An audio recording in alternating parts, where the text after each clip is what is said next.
Aujourd'hui, petit tournage sur une péniche. Waouh, c'est hyper bien décoré. Oh, incroyable. Regardez, on a l'eau juste ici. Il y a même une terrasse, c'est fou. J'adore. Trop beau.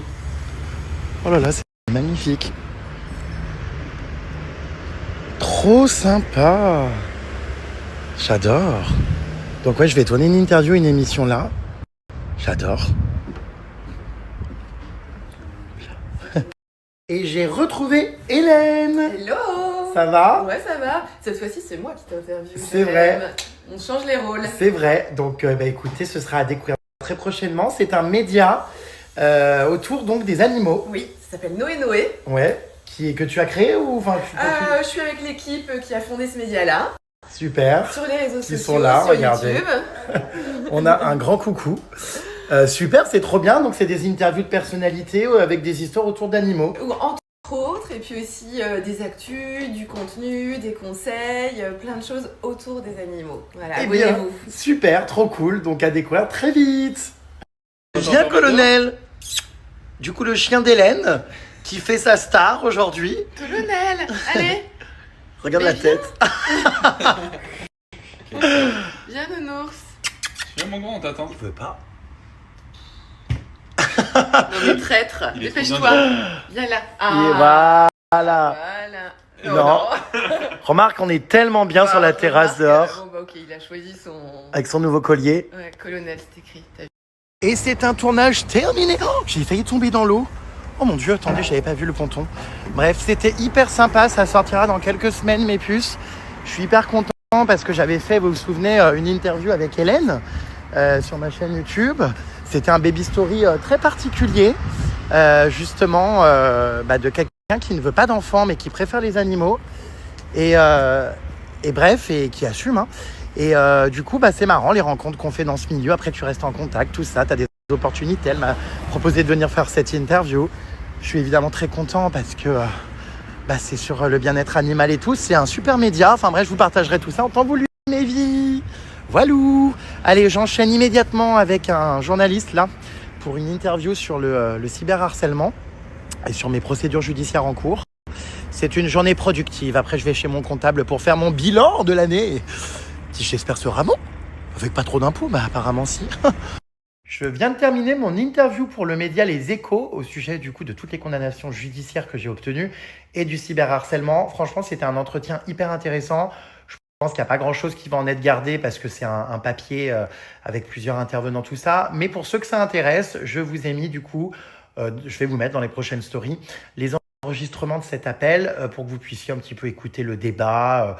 Voilà, je trouve que c'est intéressant. Puis évidemment, c'est mon combat, hein, le cyberharcèlement. Donc voilà, si ça vous intéresse, les puces, voici des extraits de l'interview que vous ne retrouverez peut-être pas tous en intégralité dans l'article qui sortira.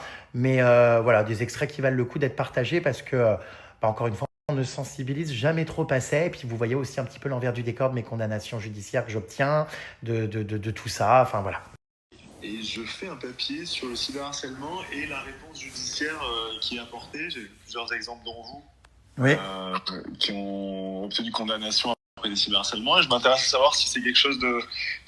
comment réagit la justice à ça? Est-ce qu'elle est plus efficace? Est-ce que les procédures se multiplient? Et dans votre vidéo, vous expliquez pas mal ça. Donc je suis ravi que vous ayez répondu à mon mail. Pas de souci, avec plaisir. Super. Peut-être pour commencer, comment vous qualifiez le cyberharcèlement dont vous avez été victime en termes de volume? Qu'est-ce que je peux dire pour montrer que c'est quelque chose d'important dans votre carrière de créateur de contenu?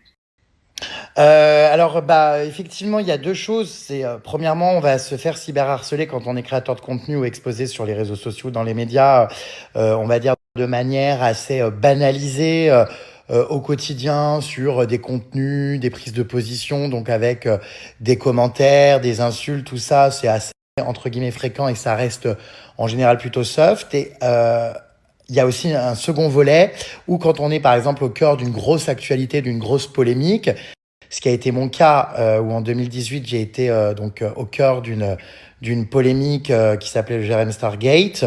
Attention par contre aux mots que vous employez puisque souvent les articles parlent que j'ai été accusé donc de viol ou de complicité de viol, tout ça. Enfin, ça n'a jamais été le cas parce que je n'ai jamais été poursuivi, par exemple, en justice sur ces faits-là, ni même entendu. Par contre, ce sont des accusations qui tournaient sur les réseaux sociaux. Et donc là, dans ce cas-là, évidemment, ça prend des proportions énormes, puisque c'est carrément du harcèlement de meute. C'est-à-dire que moi, en 2018, non seulement j'ai été en top trend, malheureusement, sur Twitter X pendant des jours et que c'était des milliers et des milliers de messages dans un flux ininterrompu et continu. On est, c'est devenu un total débat public et surtout les médias traditionnels ensuite, sérieux pourtant, comme Le Monde, Libération, Quotidien et tout, se sont également emparés de l'affaire et ont relayé des choses qui étaient fausses puisque à aucun moment je n'ai malheureusement pu bénéficier de la présomption d'innocence et que j'ai été jeté en pâture par des fausses accusations sur les réseaux sociaux. Donc à l'origine de tout ça, il s'agit d'un blogueur people qui s'appelle Anis Zitouni, qui a donc lancé tout ça sur les réseaux sociaux, ce qui a ensuite été relayé énormément par tout le monde. C'était multi-canaux, multi-réseaux sociaux, enfin partout. Et dans mon cas, ça a été particulièrement éprouvant pendant plus d'un mois, avec des insultes, des attaques et surtout des accusations complètement fausses. C'est à ce moment-là que vous avez commencé à lancer des procédures ou vous aviez déjà commencé avant ? Ah non, c'est vraiment la première fois que j'ai entamé des procédures judiciaires dans ma vie, puisqu'en fait, j'ai été complètement dépassé par l'ampleur de cette chose-là. Je comprendrai plus tard quand même par la suite que la justice c'est bien beau, mais que ça reste quand même très long et qu'il faut parler immédiatement et qu'il faut prendre la parole sur les réseaux sociaux, dans les médias, écrire des livres, qu'en fait notre plus belle défense en termes d'irréputation et d'image, évidemment, c'est de prendre la parole. Mais évidemment, la justice doit être là pour condamner. Donc j'ai saisi rapidement, puisque j'ai lancé 2 procédures contre ce cyberagresseur, donc je le rappelle, qui s'appelle Anis Zitouni. Et en fait, voilà, j'ai lancé des procédures. Il y a eu une première procédure qui a été jugée, donc pour la diffamation, parce que finalement, le harcèlement, tout ça, évidemment, j'ai fait des procédures pour harcèlement, mais la diffamation est aussi un outil qui est utilisé pour le harcèlement. Et donc, j'ai obtenu la condamnation de 14 000 euros pour les propos donc diffamatoires qui ont été sur les réseaux sociaux. La procédure pour harcèlement, et c'est là que c'est quand même dramatique à quel point parfois le système judiciaire peut certes prendre des très bonnes décisions, et j'ai fait condamner beaucoup de gens, comme dans la vidéo que j'ai sortie récemment où j'explique tous les gens que j'ai fait condamner. Mais il y a aussi d'autres cas, on ne comprend pas pourquoi, qui peuvent durer plus longtemps, parce que là, ça va faire 9 ans que j'attends la date de procès du coup de ce fameux Anis Zitouni pour les faits de harcèlement. D'autant plus que ce sont des faits de harcèlement sur les réseaux sociaux qui ont été amplifiés dans le temps, qui ont couru sur plusieurs années et pour lesquels il est donc sous contrôle judiciaire et mis en examen. D'accord. Et alors ça, c'est intéressant. Vous avez enclenché en 2018 et là, vous n'avez toujours pas eu de procès depuis 9 ans sur cette affaire ? Non, effectivement. À la fois, je suis content, vous voyez, de certaines condamnations qui ont eu lieu assez rapidement, je dirais en 1 an environ, de gens qui m'insultent, qui me menacent de mort, qui ci, qui ça, enfin voilà. Notamment d'un journaliste aussi qui s'appelle Olivier Porri-Santoro. On a été presque jusqu'à la cassation. Il a pas rendu, son mémoire à temps. Donc en fait, le jugement d'appel s'est confirmé. Mais ce journaliste, vous voyez, qui est un journaliste qui avait écrit un livre contre moi et qui me cyberharcelait sur les réseaux sociaux, a bel et bien été condamné à peu près en 1 an par le tribunal de Nice pour justement les faits de harcèlement sur les réseaux sociaux. Et à contrario, on a donc Anis Zitouni qui est donc, comme je le dis, actuellement sous contrôle judiciaire mis en examen dans cette affaire. 9 ans, ça va faire 9 ans qu'en fait, les juges d'instruction mettent un temps fou à clôturer les enquêtes et puis les cabinets sont sinistrés. Et puis après, je crois qu'il y en a une qui a été partie pour des raisons personnelles en congé maternité, il me semble. Enfin bref, du coup, on en est là, encore 9 ans après. L'enquête a été clôturée apparemment, et je n'ai toujours pas de date d'audience. Et c'est un véritable scandale. Heureusement que finalement, j'ai pris la parole, que j'ai sorti des livres et que je me suis défendu dans les médias. Parce que le système judiciaire, par moment, même s'il condamne et peut rapporter de l'argent, peut être un système judiciaire avec des délais. L'idée de la réponse, mais je préfère vous l'entendre dire. Pourquoi c'est honteux et pourquoi c'est préjudiciable le fait que ça soit si long ? J'imagine que en fait, ça peut prendre de l'ampleur et que... Enfin, je vous laisse répondre. Ouais.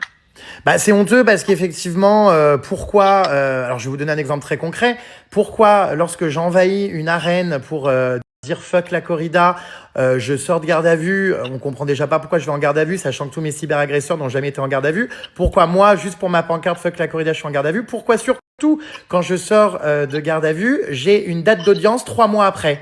Alors ça, je comprends pas, pour avoir perturbé une compétition sportive, soi-disant. Et pourquoi, en fait, sur des sujets comme le cyberharcèlement, il faut attendre 9 ans que cette personne soit renvoyée devant le tribunal. Vous voyez, j'ai l'impression que l'État va, en fait, avoir des priorités par moment. Et en fait, c'est scandaleux parce qu'il se passe quoi pendant ces 9 ans? 9 ans après, je suis encore obligé de me battre et de me défendre auprès de médias, auprès de contrats de travail qui voient ces choses circuler sur Internet et qui ne comprend rien à rien. La condamnation pour les faits de harcèlement n'a toujours pas eu lieu. Et puis, encore une fois, il faut être riche pour pouvoir aller en justice. Combien de gamins se suicident à l'école pour des rumeurs au sein de leur établissement parce qu'ils n'ont pas les moyens ou les parents d'aller au tribunal. Donc en fait, c'est scandaleux. 9 ans après, c'est des honoraires d'avocats évidemment qui sont extrêmement abusifs. Les avocats, j'ai découvert que c'était des commerciaux du malheur, donc c'est terrible. Ça dure pendant 9 ans. Si t'as pas l'argent, tu t'en sors pas en fait. Tu peux pas aller en justice. Et puis surtout, en attendant, ta réputation et ta descente aux enfers, elle dure depuis 9 ans. Et la personne n'est pas mise hors d'état de nuire, elle continue à sévir sur les réseaux sociaux, puisque dans le cas d'Anis Zitouni, je le rappelle, qui est encore une fois mis en examen et sous contrôle judiciaire et qui est visé par de nombreuses autres plaintes pour des faits de harcèlement et de diffamation par d'autres célébrités, vit sa petite vie. 9 ans après, le gars est en train de vivre sa petite vie tranquillement, de générer des revenus et de l'argent sur toujours les mêmes attaques et les mêmes choses auprès de tout le monde, et n'a pas été mis hors d'état de nuire, il est juste mis en examen et sous contrôle judiciaire, mais son jugement a lieu quand du coup? Il faut attendre que quelqu'un se suicide. Par exemple, je suis aussi très investi dans, vous savez, l'histoire d'une youtubeuse qui s'appelle Mavachou, qui est décédée et que son compagnon a retrouvé suicidé à cause d'agissements sur les réseaux sociaux de son ex-mari, mais également d'internautes. Ça, c'est pareil. Elle est pourtant morte, elle s'est pourtant suicidée. On n'a aucune nouvelle, toutes ces années après, d'un procès.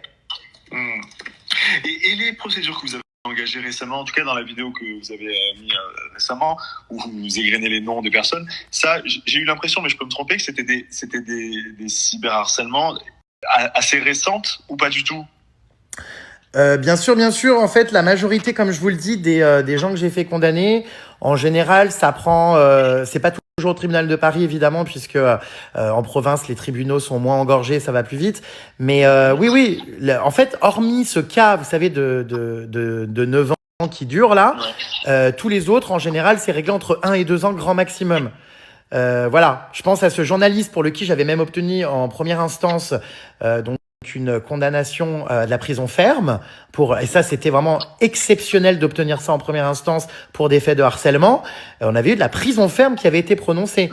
Malheureusement, la prison a sauté en appel, mais ça c'est pareil, c'est dramatique. Vous êtes victime de harcèlement, vous devez donc payer des honoraires d'avocat, la personne se fait condamner, elle va en appel, c'est encore à vous de payer. Et en plus de ça, ce qui est quand même dramatique, c'est que la personne, alors elle est condamnée à me verser des dommages et intérêts, mais la personne est condamnée également à verser une amende à l'État. Est-ce qu'on peut m'expliquer en quoi l'État est victime des faits de harcèlement que j'ai subis? Ça c'est lunaire. Comment il justifie dans le jugement? C'est une amende pour avoir sur le territoire français. Voilà. Donc en fait, il avait payé une amende, je crois, à l'État. Et c'est ça qui est aussi dingue, c'est qu'à quel moment l'État va toucher de l'argent sur des situations et des faits de harcèlement qui me concernent moi. Je trouve ça hallucinant. Et c'est assez fréquent d'ailleurs qu'il y ait des amendes à régler, non pas à moi, mais à l'État, vous voyez? Ouais, je comprends. Combien de... Vous savez, vous faites le compte du nombre de procédures pour cyberharcèlement que vous avez engagées et gagnées? Non, franchement, je n'ai pas compté, mais je fais énormément. Je vous dirais que c'est combien je sais pas, mais j'ai des dizaines de procédures en cours depuis toutes ces années. Oui, on est sur des dizaines de procédures depuis 2018, évidemment. Et puis là, j'intensifie et j'en lance de nouvelles. Alors, des fois, je parle de procédures. Effectivement, elles n'ont pas forcément encore été renvoyées devant le tribunal ou jugées, puisqu'il y a des dépôts de plaintes, il y a des, des constitutions de partie civile quand les plaintes n'aboutissent pas et compagnie. Mais bien sûr que je fais des dizaines et des dizaines de procédure. Évidemment, pas pour n'importe quoi. Hein. Je vais pas attaquer quelqu'un qui me traite de connard. J'attaque les gens qui dépassent les limites, relayent des choses de polémiques bidons, de rumeurs, de calomnies ou menaces de mort. J'ai aussi des procédures en cours pour des menaces d'attentat, pour des seringues déposées dans ma boîte aux lettres, pour des choses qui dépassent même l'ordre, vous voyez, d'Internet. Ça Hein. devient, on passe la frontière du physique. Ah bien sûr, qui se répercute dans la vraie vie avec des lettres anonymes, enfin voilà. Ouais. Vous dites, j'en lance et j'intensifie même. Pourquoi vous intensifiez ce rythme? Parce que vous dites que c'est le seul moyen d'endiguer le phénomène, de le freiner, ou il y a d'autres raisons? Oui, tout simplement parce que je me fais respecter et parce que j'ai aussi envie de montrer que on vous retrouve tous et on vous fait condamner. Donc, du coup, c'est important. Je vous cache pas que c'est un peu de manière aléatoire. Je réfléchis régulièrement avec mes huissiers, mes avocats, qui attaquer, qui sont les personnes les plus récurrentes. Et c'est important de montrer que l'impunité sur les réseaux sociaux n'existe pas et qu'en fait, il est possible d'être condamné. Donc, je suis de toute façon très investi dans la lutte contre le harcèlement puisque j'ai moi-même une plateforme de lutte contre le harcèlement, harcèlement.online. Et en fait, ça va évidemment dans le mouvement de mon combat. Donc, c'est pour ça que j'intensifie les procédures. Et parce que surtout, je vois que la justice, malgré tout, même si je peux la trouver parfois injuste et lente, malgré tout, je suis quand même assez satisfait des condamnations que j'ai obtenues, qui sont, comme je vous le disais en première instance, sur la prison ou même sur les 14 000 € pour la diffamation, tout ça, qui sont quand même assez strictes et assez rares dans ce genre de chambre correctionnelle à obtenir.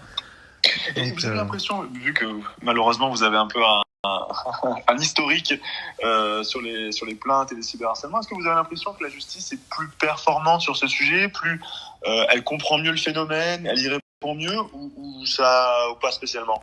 C'est toujours pareil en fait, c'est comme dans tout domaine, ça dépend sur qui on tombe. Hein. Je vais me retrouver des fois face à des policiers, des enquêteurs qui sont complètement dépassés par les réseaux sociaux, ils n'y comprennent rien.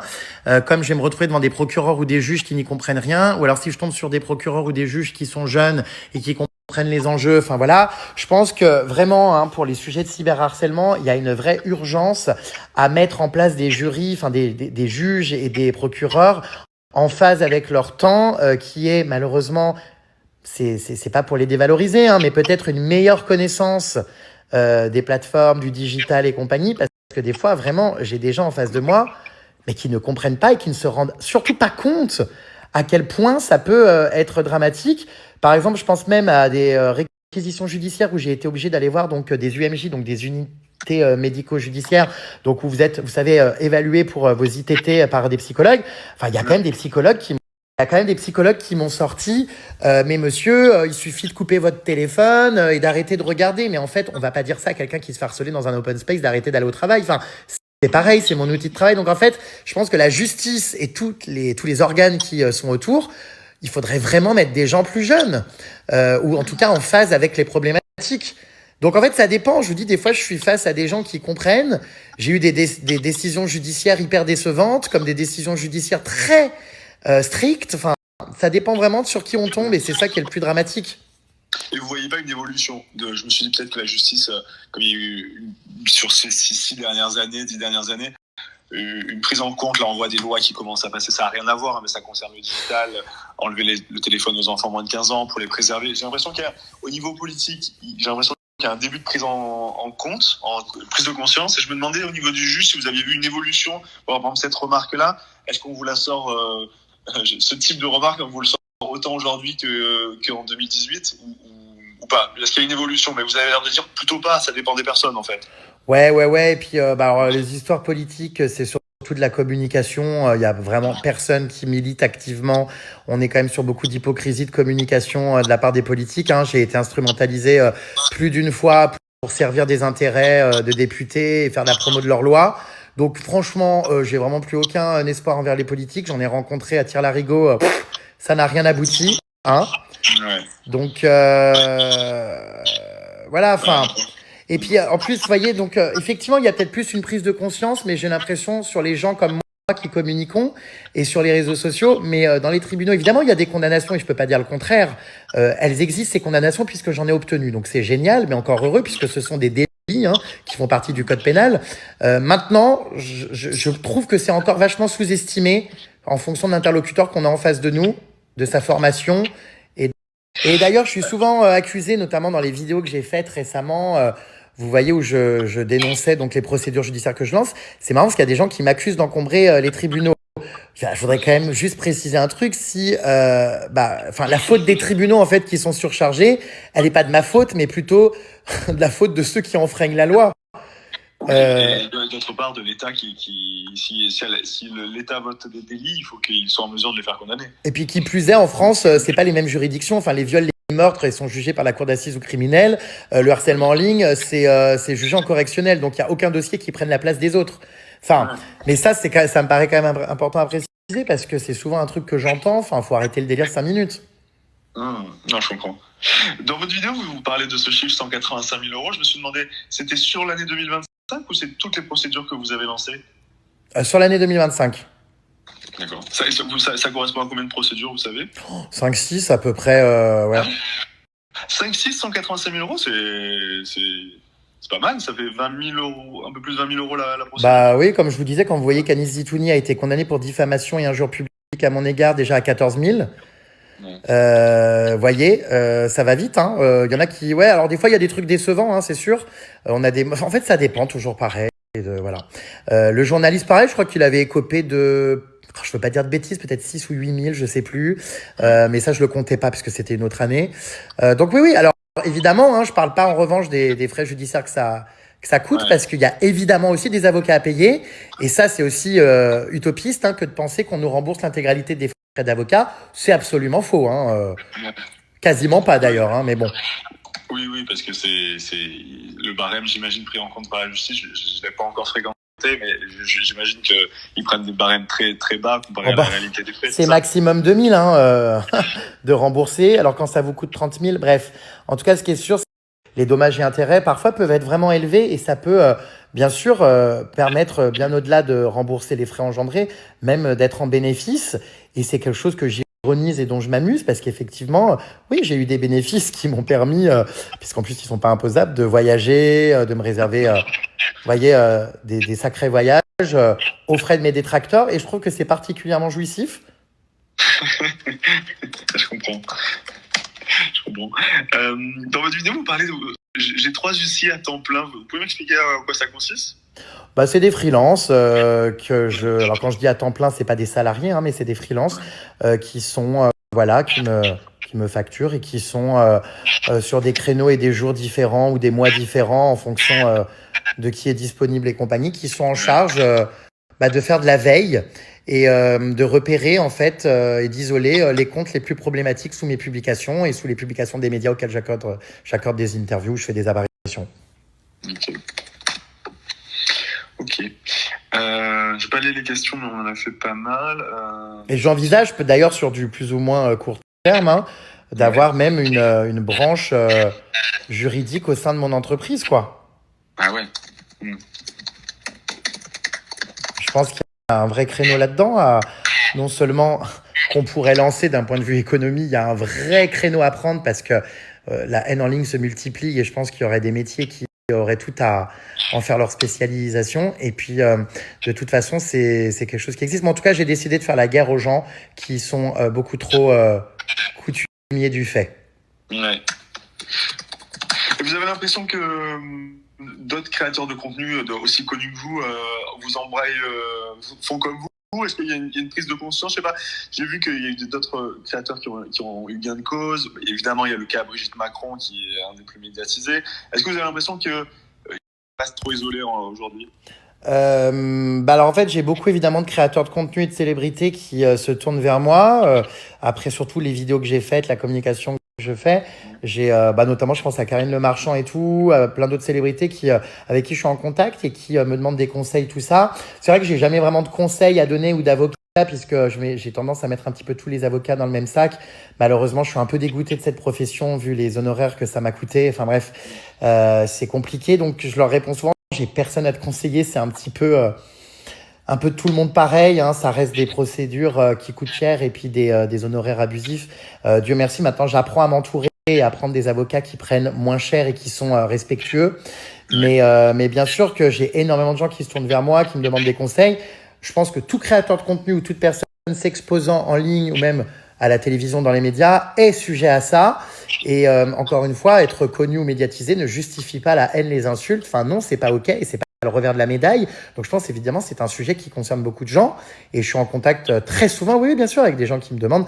Les gens n'osent pas faire des procédures, pensent que ça n'aboutira pas. Moi je le confirme, ça aboutit bel et bien. Après c'est sûr qu'il faut avoir, je vous le cache pas, une rigueur, malheureusement du temps. Ce qui est mon cas, hein, puisque si on compte sur la police malheureusement pour constater les publications en temps et en heure, bah, soit les publications ont disparu parce que ah bah mince c'était un live et la police la nuit elle dort, ou alors en fait ils se rendent pas compte, ils comprennent pas les réseaux sociaux, comment les utiliser. Donc du coup, résultat des courses, moi je me suis retrouvé à adopter une véritable rigueur en consignant manuellement les attaques, les tweets, les menaces, toutes les choses. Notamment quand j'avais des campagnes de cyberharcèlement de la part de ce journaliste en question qui, pendant des semaines entières, toute la journée, balançait des trucs partout. C'est la double peine parce que je me retrouvais à subir ça. Je me retrouvais en fait à devoir le lire, le constater, vous voyez, le noter de manière très chronologique et très professionnelle dans un document Word pour ensuite ramener à la police judiciaire et au tribunal des documents extrêmement complets, extrêmement sérieux que je prenais le temps de recenser, mais il faut une vraie rigueur et en fait c'est la double peine. Je pense à ma copine Emma Paris qui est victime de cyberharcèlement de la part des internautes mais aussi de son ex-compagne qui passe des nuits entières. Vous savez, vous avez dû entendre parler de cette histoire d'Emma Paris. Non, je crois pas. Alors, ça a défrayé la chronique parce que même les politiques s'en sont emparés, Darmanin et compagnie, sur des histoires d'ex-compagnes, bref, qui s'est mise en couple en prison avec une djihadiste.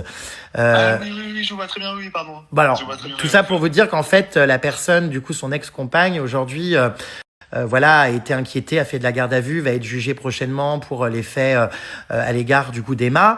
Et en fait, j'en parlais avec elle, elle me disait c'est horrible parce que la nuit, que ce soit les huissiers ou la police, elle me disait il dort, mais en fait elle fait des lives contre moi où elle m'insulte, où elle balance des choses horribles, des photos dénudées, du revenge porn et compagnie. Elle me disait je n'ai pas le choix que de faire moi-même les enregistrements, de screener, de faire un dossier parce qu'en fait la police tout ça, ils travaillent pas la nuit et en fait c'est trop tard après le lendemain, c'est perdu, le live est terminé. Enfin, en fait c'est la double peine de devoir subir mais en plus se plonger toute la journée dans le fait de faire des dossiers là-dessus, voyez.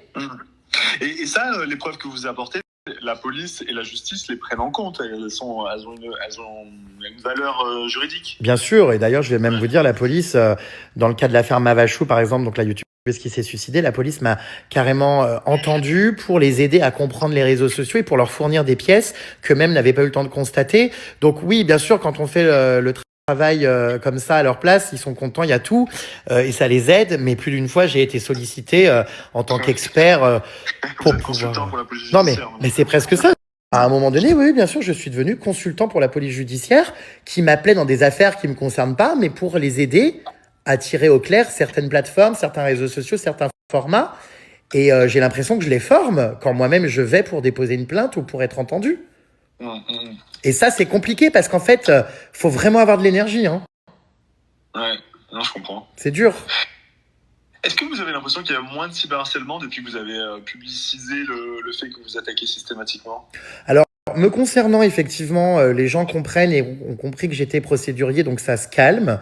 Surtout qu'avec les démonstrations et les publications que je fais officielles, à chaque fois que j'ai des condamnations, les gens comprennent. Donc, ça peut se calmer à mon égard. Maintenant, de manière générale... non, ça continue sur les réseaux sociaux de pire en pire. De toute façon, on le voit partout. Les gens, tant qu'ils n'ont pas été condamnés, pensent vraiment qu'ils sont intouchables. Et c'est aussi pour ça que je fais ces procédures-là et que j'encourage les gens à le faire. C'est qu'en fait, on est face à des gens qui ont en plus des métiers complètement normaux, des vies de famille, des gens vraiment comme vous et moi, qui se pensent intouchables et qui ne mesurent pas la gravité des propos qu'ils tiennent en ligne sous prétexte que c'est en ligne. Mais en fait, quand on vient les retrouver avec une adresse IP, qu'on les ramène devant le tribunal et qu'en plus on saisit sur leur salaire ou avec des huissiers leurs meubles, ils se rendent compte qu'effectivement, ah putain merde, ouais, c'est vraiment un délit. Je pense que c'est hyper important et je pense que ma sensibilisation que je fais au quotidien permet de peut-être aussi de calmer un peu les choses. Mais évidemment que le cyberharcèlement existera toujours. À quand l'interdiction aux gens qui sont condamnés d'avoir les réseaux sociaux? On l'a fait avec la loi Hadopi, quand on téléchargeait illégalement des fichiers des droits d'auteur, on était condamnés, on n'avait plus le droit d'avoir une connexion Internet, on avait des amendes. Faites-le pour les cyberagresseurs. Mais bon, évidemment, c'est pas des enjeux économiques, ça intéresse personne. Est-ce que, à cet égard, est-ce que vous êtes pour la levée de l'anonymat sur Internet? Oh ben totalement, évidemment.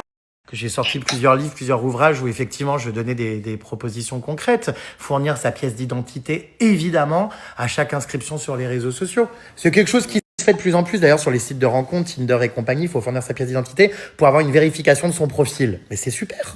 Bon, après, je crois qu'ils ne les conservent pas évidemment, mais oui, je suis pour la levée de l'anonymat. Ça fait prendre conscience aux gens que c'est pas un monde qui n'est pas en lien avec la réalité en fait. C'est un monde, c'est un monde aussi rigoureux, enfin important, avec les mêmes délits de transmettre sa carte d'identité. Je trouve que ça rend ça met un peu de gravité dans ce milieu où on pense qu'on est parfois Ah oui.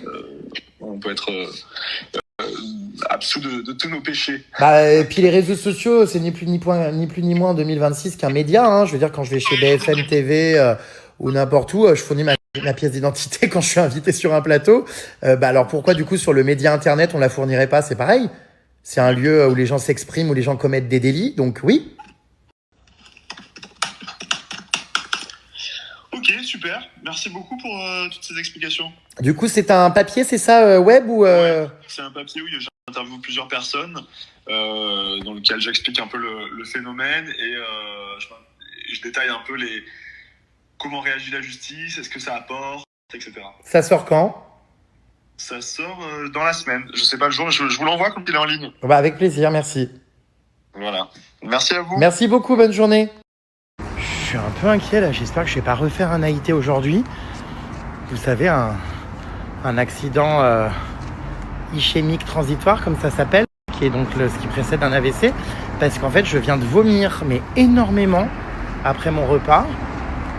Et je comprends pas, ça m'avait fait ça aussi l'autre fois, j'avais vomi l'après-midi qui avait précédé les symptômes. Et ensuite, j'avais eu, vous savez, les picotements, le visage gauche avec des fourmis un peu partout, la vision qui s'était un peu perdue pendant 10 minutes, et les douleurs aussi sur le bras gauche. Mais bon, là, pour l'instant, rien de tout ça, évidemment, mais il va falloir que je sois quand même assez vigilant. Au final, on n'a jamais su, d'ailleurs, si j'avais fait un AIT, parce que j'avais fait les IRM et les analyses. Là, j'ai pris rendez-vous chez des radiologues et des cardiologues pour faire des examens plus poussés, du coup, la semaine prochaine. Mais puis en ce moment, en fait, je dors hyper mal, pas du tout le nombre d'heures qu'il faudrait, enfin depuis toujours, en fait. Hein. Et je suis ultra angoissé, stressé, donc je sais pas, j'espère que c'est pas lié à ça. Bon. Bref, et j'espère juste que c'est mes compléments alimentaires et mon oméga 3 au goût de poisson que j'ai mal digéré et que j'ai pris avant de manger, mais je les ai pris 5 minutes avant de manger, donc trop bizarre. Ah non, mais ça fait peur, donc je vais rester bien vigilant, mes puces, et écoutez, j'espère ne pas refaire un séjour à l'hôpital, merci, hein, parce que, ouais, étonnant. Ah ben, alors là, j'ai vomi 4-5 fois plus que l'autre fois, hein. C'est simple, j'ai plus rien dans le ventre. Alors en plus, je déteste vomir, c'est insupportable, désagréable, bref. Mais je suis quand même, je vous cache pas, un peu surpris, parce que je suis vraiment quelqu'un qui ne vomit jamais, quoi, genre littéralement. Donc j'espère que ça annonce pas encore je sais pas quoi. Oh là là, on sait jamais comment s'habiller à Paris. J'ai pris mon sac à dos parce que je vais chez mon comptable. Et je vais récupérer après au siège de ma société des colis, des trucs, bref. Là, donc ouais, rendez-vous pour faire mon bilan. Et j'espère que je vais pas vomir pendant le rendez-vous, quoi, hein. Bonsoir.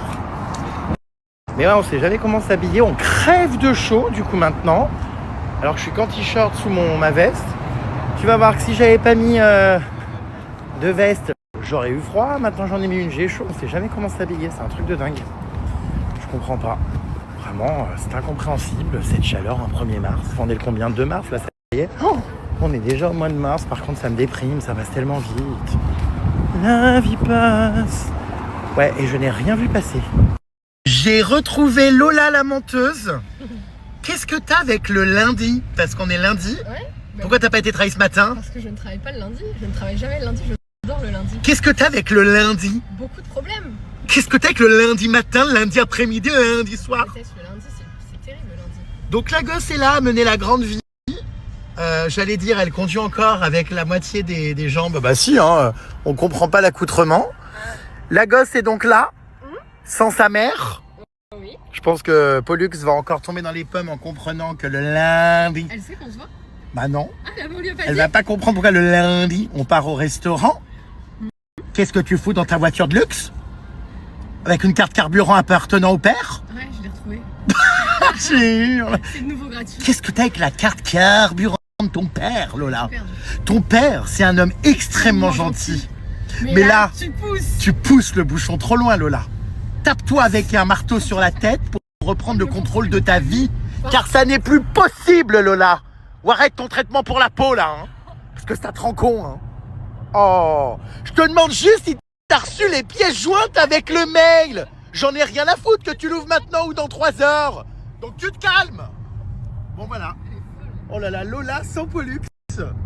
Mais je pense que oui, elle va se dire que t'as encore un problème avec le lundi. Ouais, bah. Avec le lundi matin.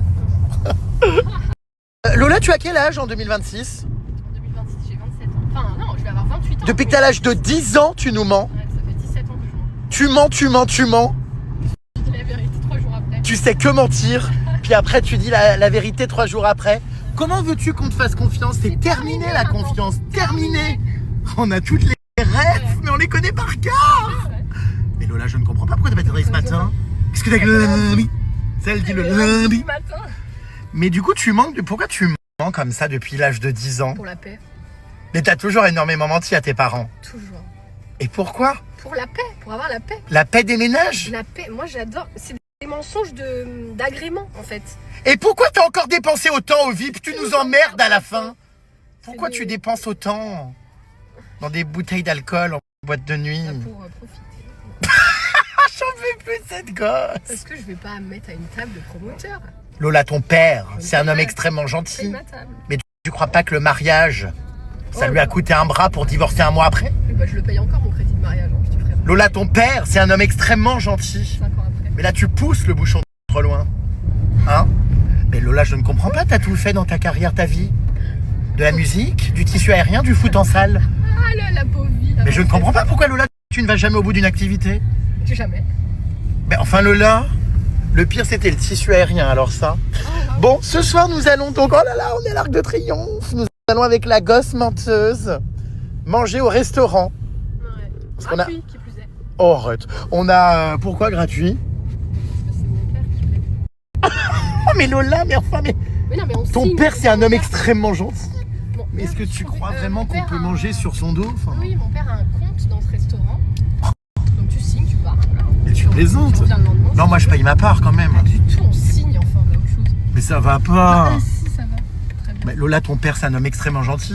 Mais tu pousses le bouchon trop loin, là, Lola. Ouais, non. Mais c'est pas vrai. Mais c'est scandaleux. Puis j'imagine qu'en plus, c'est pas la brioche dorée, quoi. Ah non, et puis alors j'y vais, mais tous les 3 jours. C'est dans un restaurant de dingue. Ouais, il est pas mal, c'est pas mal. C'est là où on a fait mon anniversaire. Lola, ton père, vraiment, c'est un homme extraordinaire. Ah, il est gentil. Mon ex-mari, c'est un homme incroyable. Extraordinaire. C'est un homme extraordinaire. C'est un père extraordinaire aussi. Et alors, en fait, c'est parti de cette nuit. On a commencé à parler. On s'est rendu compte qu'on avait beaucoup de points communs. On a discuté toute la nuit sur les aléas de la vie, Voilà. n'est-ce pas? Mhm. Et on en est venu à se dire, on a quand même des points communs. Ouais, C'est vrai, hein? ouais, c'est vrai. On en est venu à se dire C'est quoi d'un point d'accord commun, enfin, comment on dit. Pardon. Qu'est-ce que tu Ouais, enfin, je roule sur les gens. Mais Lola, non, tu ne prends pas ma voiture. Ça fait 4 fois que tu me poses la question, 4 fois que je te réponds la même chose. Cette voiture reste à sa place, point à la ligne. Oh, c'est quand même terrible ça de pas comprendre le français. Non, le français. Ah, tu la maîtrises moins bien celle-là. Je l'aime, ouais. Oh, arrête. Non, je suis pas toute nue, non, j'ai une chemise de nuit. Bon, c'est les imitations de Pollux. Alors, c'est ici, d'accord, qu'on va dépouiller le compte en banque de ton père? Mais Lola, mais pourquoi t'as encore dépouillé le compte en banque de ton daron? Mais qu'est-ce que t'as avec le compte en banque de ton père? Ton père, c'est un homme extrêmement gentil. Ouais, je te pointe du doigt, ouais. Mais là, tu pousses le bouchon trop loin. Bon, ben, alors c'est très classe. On est avenue Matignon, c'est ça? Ah ouais, on n'est pas chez les Ploucas. Ah ben, on arrive même le compte en banque est ouvert, mais alors le nom, le restaurant, pas encore. Non, moi, ça me gêne quand même de dépouiller ce pauvre père. Oui, enfin, quand même. Non, je vais payer. Qu'est-ce que t'as commandé? Quoi comme jean Je hurle. Comment ça, du jean? Ah non, ça va. Mais cette gosse, elle a une vie. Alors, on est avec des jolies petites assiettes. Il y a quoi à la carte? Voyons voir. Ton père, c'est un homme extrêmement gentil. Il y a beaucoup de choses, de l'artichaut, de la salade de roquette, des rouleaux de thon croustillant, du poisson, de la viande, il y a de quoi faire. Qu'est-ce qu'on va prendre? Tu as des recommandations? Absolument. Do you have any recommendation tonight? Alors, moi j'aime prendre le sushi croustillant qui est excellent. D'accord. Les fritures de calamar, excellent. D'accord. Tu aimes ça? Oui. Alors on prend quoi? 2-3 entrées à partager et un plat? Comme tu veux. Bon alors vas-y. Je te fais confiance, Pépette. Depuis que t'as l'âge de 10 ans, tu manipules tes parents. Mais Lola, je ne comprends pas pourquoi t'as pas été travailler ce matin. Alors voilà, on a pris... la gosse a commandé plein de choses. Ma foi, bon appétit. Qu'est-ce que tu manges? Ah, c'est une baguette. Depuis que t'as l'âge de 10 ans, tu manges. Oh là là! Qu'est-ce que Lola la menteuse a pris? Un cheesecake.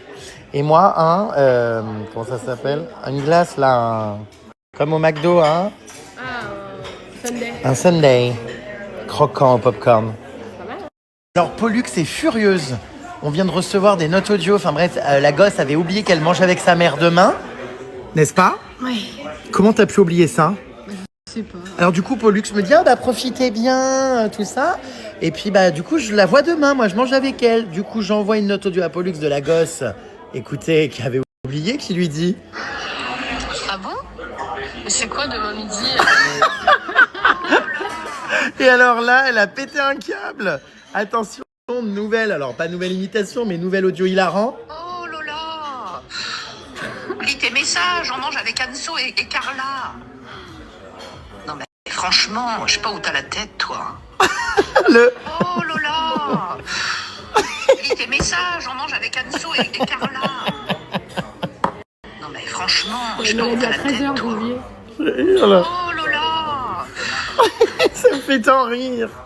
Donc du coup, demain tu oublieras pas d'aller voir ta maman. C'est à quelle heure?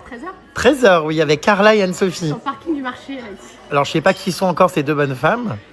C'est une amie de ma mère et sa fille qui a mon âge. Ah bon, et voilà.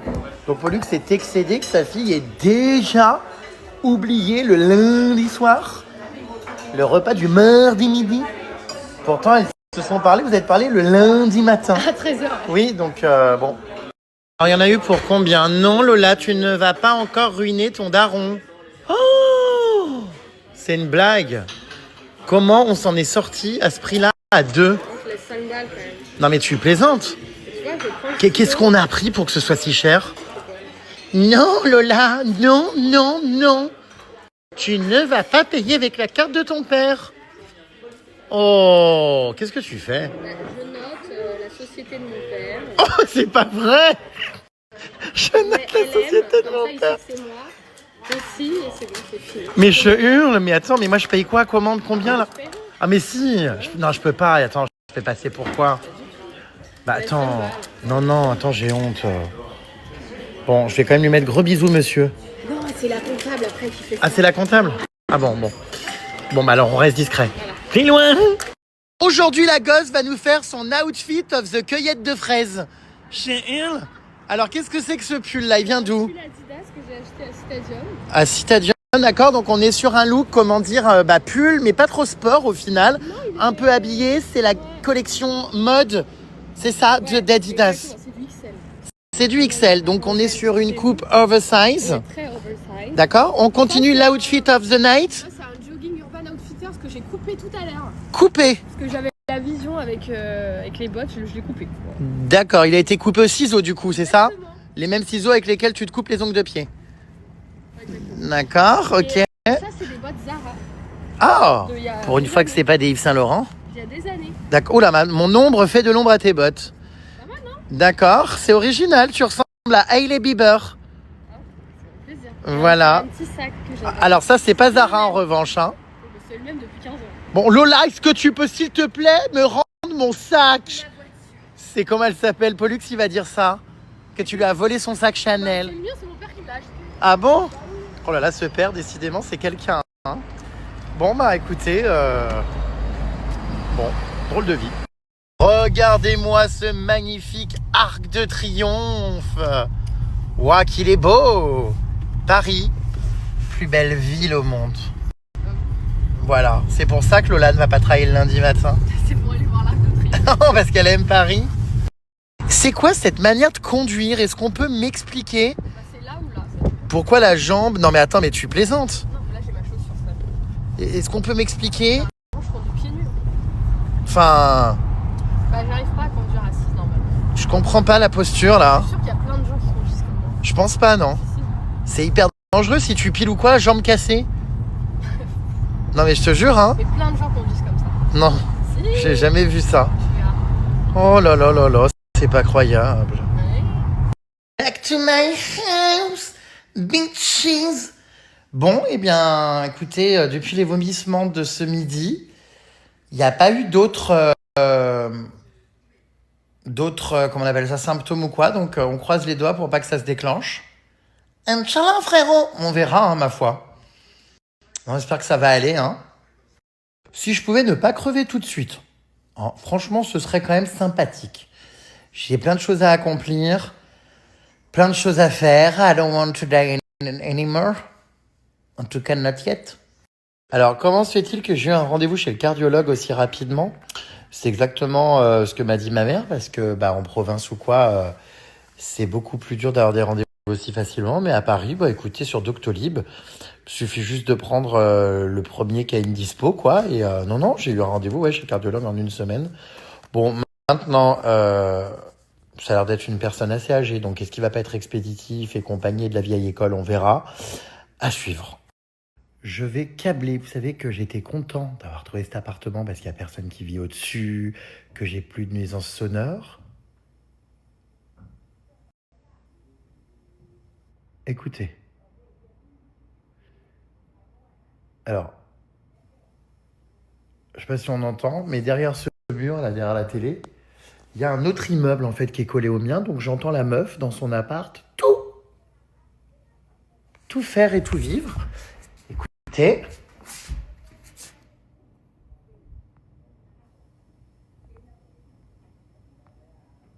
Voilà.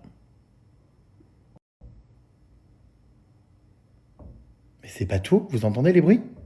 Les tucs. Attendez.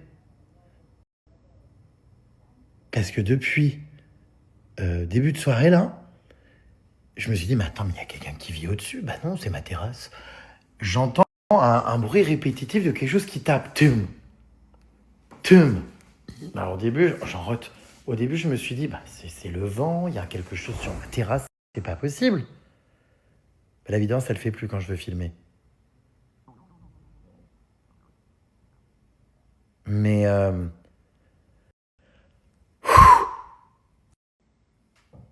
vous entendez? Je sais pas qui donne des coups comme ça, où c'est, d'où ça vient, je pense que c'est la voisine. Je vais étudier ça demain, là. Si la journée, ça le fait ou non. J'ai réglé, Dieu merci, les problèmes, vous savez, de gouttes d'eau qui tombaient dans la cuisine. Alors ça, c'était aussi insupportable, ça venait d'une voisine derrière les murs aussi, enfin bref, qu'il y avait une fuite. Ça a été réglé, j'ai plus le bruit des gouttes d'eau. Par contre, là, on sait pas ce que c'est, soit c'est tum, tum, ça me fait câbler, du coup, je fais une fixette sur ça, et ça m'énerve.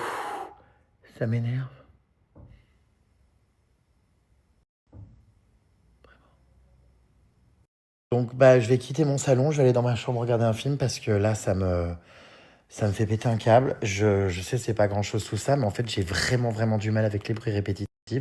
Et ça me rappelle surtout mes traumas de mon ancien appart, de la connasse du dessus qui marche avec des talons aiguilles, des bruits répétitifs qu'il y avait. J'en ai vraiment développé une hypersensibilité auditive, un énervement des bruits répétitifs. Enfin, ça a été un gros traumatisme pendant plusieurs années quand je vivais vraiment avec des voisins au-dessus. Il y a eu le bébé qui pleurait, après il y a eu le chien qui aboyait. Enfin, j'ai enchaîné dans l'ancien appart vraiment des années de nuisances sonores qui aujourd'hui m'ont complètement traumatisés et me font une psychose totale. Et le moindre bruit, en fait, je le supporte pas. Et surtout que je l'ai jamais entendu, ce bruit. Donc, mais ça me semble bizarre que ça soit la nana derrière le mur, là, dans l'autre immeuble, qui fasse ces bruits-là. Je me demande s'il n'y a pas un truc, je sais pas quoi et où, qui ferait ce bruit-là, une parabole ou un truc. C'est bizarre, c'est discontinu. Bref.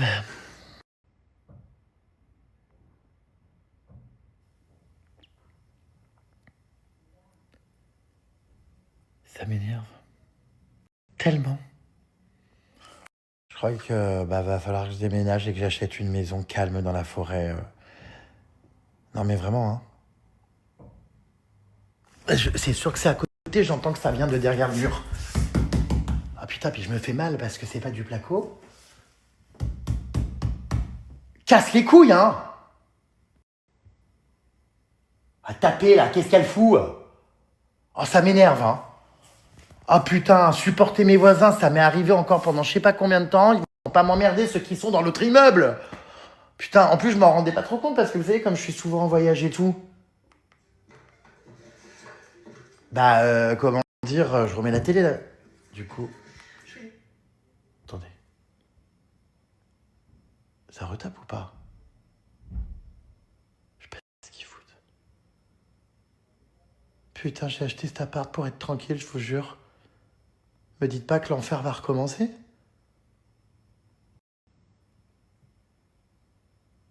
Ça s'est calmé là. Bref, comme je suis souvent en voyage, tout ça, au final, j'ai rarement vécu, on va dire, sur des longues durées dans cet appart. Et en fait, là, le fait de me poser le soir sur mon canapé, de pas être par Mons et par Vaux, je me rends compte, en fait. J'avais déjà entendu la bonne femme derrière, mais insupportable. J'entendais tous ces FaceTime, ces haut-parleurs, des fois pendant des soirées entières, mais c'est vrai que j'avais un peu oublié comme je voyageais beaucoup ou quoi. Puis, j'ai pas vraiment passé de soirée, on va dire, au calme ou quoi chez moi depuis hyper longtemps. Donc du coup, là, ouais, ça me fait chier, quoi, parce que putain, mais on n'est jamais tranquille à Paris, c'est un truc de dingue. Bon, sinon, j'ai pris des décisions, les puces, pour essayer de mieux dormir. Écoutez, on va voir ce que ça donne. Je me suis donc acheté ça. C'est immédiat, c'est de la mélatonine et des extraits d'aubépine. La mélatonine contribue à réduire le temps d'endormissement et à atténuer les effets du décalage horaire. Donc j'ai pris un flacon de spray buccal à 15 balles en pharmacie, non remboursé évidemment. Donc je vais le tester ce soir. Là, je vais essayer de me coucher un peu plus tôt. J'aimerais bien retrouver un nouveau rythme, vous voyez. Qu'est-ce que c'est que ce truc? Pour essayer de mieux dormir parce que j'ai vraiment des gros problèmes du sommeil.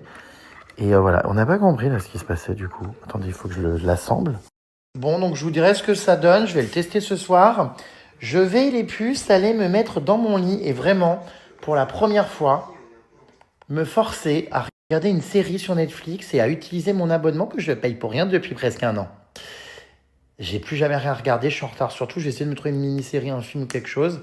Je pense que je vais décrocher très vite et m'endormir au bout de 10 minutes. Mais bon, on va essayer. Alexa, éteins le salon. Alexa, éteins le salon. J'en ai marre d'avoir aussi, putain, l'écran sale. Bon, bref, vous me voyez, je suis encore là. Enfin, vous m'entendez, quoi. Alexa, allume la chambre. Voilà. Donc, écoutez, voilà, on va profiter de sa chambre. Alors, au moins, dans ma chambre, j'ai pas ce problème. Parce que c'était le cas dans mon ancien appart. Il y avait du bruit, même dans ma chambre.